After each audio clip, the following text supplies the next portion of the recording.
mention that in a second. But anyway, we go into a room. They provided psychologists,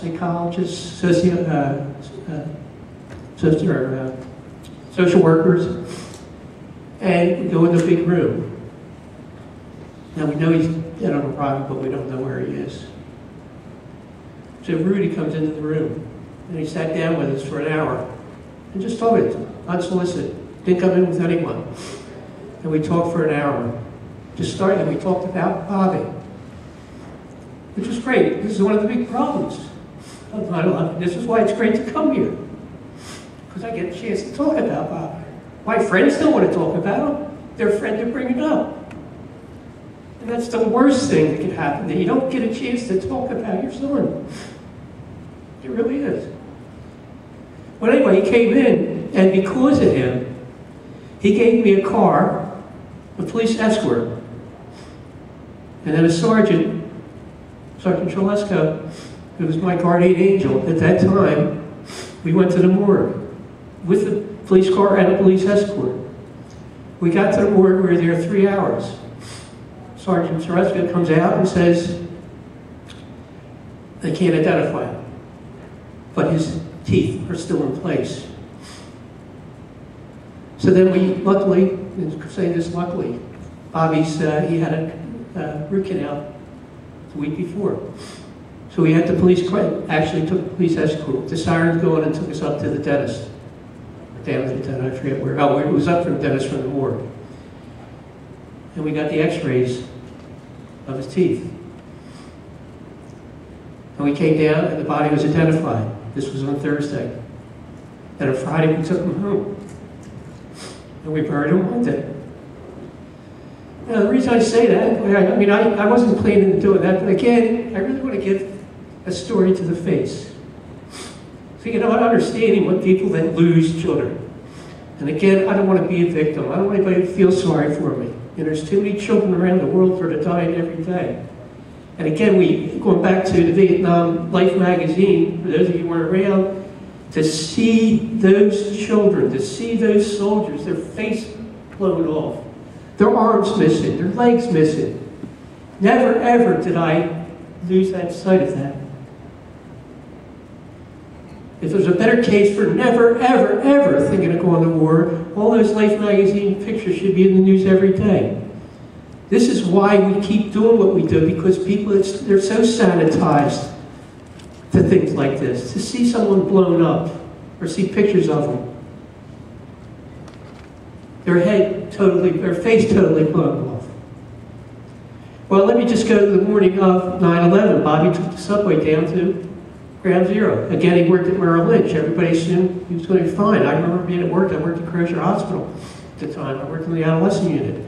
Someone said, well, you better go into the TV room. I go in there, and you see Tower 1 burning.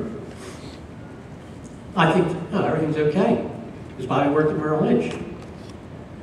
Well, through my investigation, that's all I do. I read 3 hours a day, actually preparing myself. Everything I prepared for this, I wasn't planning on doing this. But preparing myself to speak. I'll never know when I'm going to be on TV. I never know when I'm going to be in a place like this. But this is my investigation. Of course, no one's going to investigate how my son was murdered. So he gets off the subway, and he decides at the last minute, there was a seminar on the 106th floor, Windows of the World. He decided he was going to go to that. At first, we thought he might have jumped, because he might have been up on the 106th floor. But then I heard so many people tried to call him, and there was no response. The biggest mistake I made, and I feel so unbelievably guilty, although I understand why the funeral director told me not to, I did not view the body. He strongly recommended that I don't view the body. And I took him at his word. I said, well, can you live with that memory by viewing the body? But again, then I still didn't know what happened to him.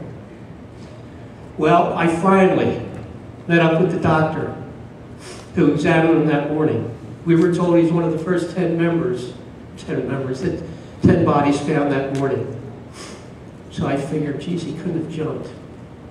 This is right after 9/11. So again, this is always going through my mind. I really wanted to know how he died. It was so important to me. Well, talking to the doctor that examined him, he examined him the next day on the 12th. There wasn't that much to examine. But my take on it is, and this goes, when Richard Gage came out with the architects and engineering, I really didn't jump on board because being a scientist, I can't sit down and prove to anybody how the towers came down. Logically, I can say I agreed with everything. This is a piece of steel. This sucker is heavy. Listen to it. That's a little piece.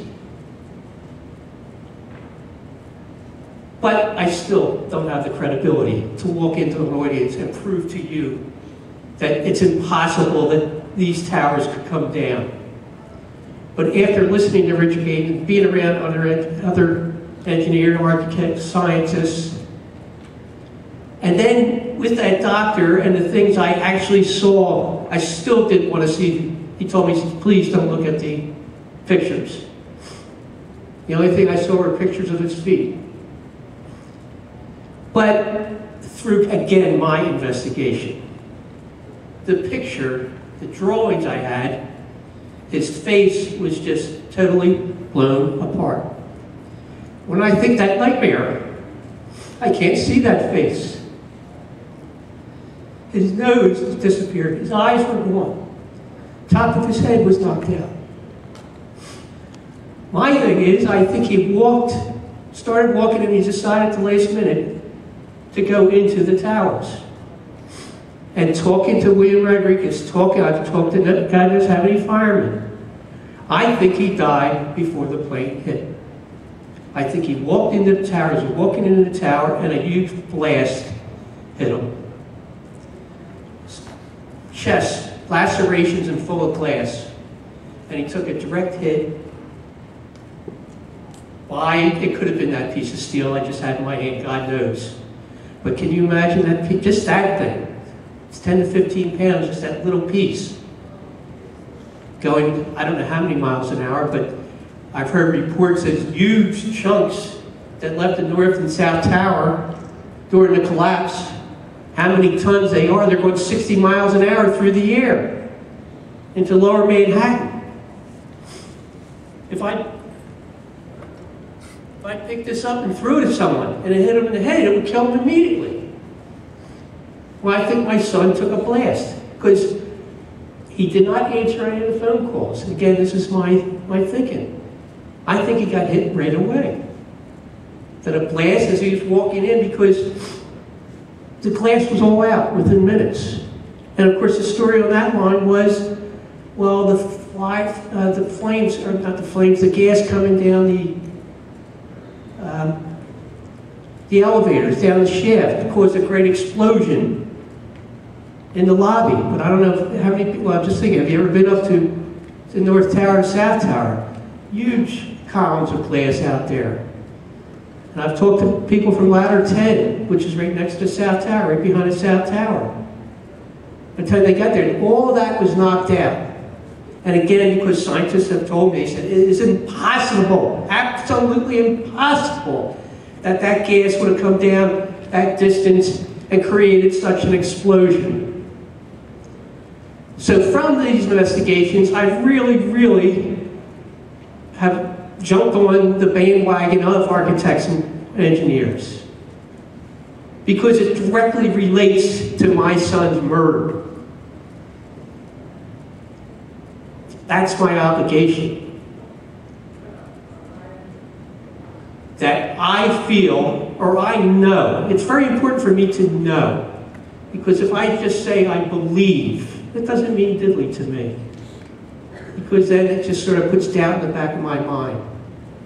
I know that he died from an explosion. And with this, which I wanted to do in the beginning, I have been working with New York City Ken up in New York City. And believe me when I speak, I will also say that it was impossible that 4 planes could have been up in the air for 2 hours. That's an absolute impossibility. I don't care what anyone says. But New York City can. You're still doing work up in New York, and we were going to show a little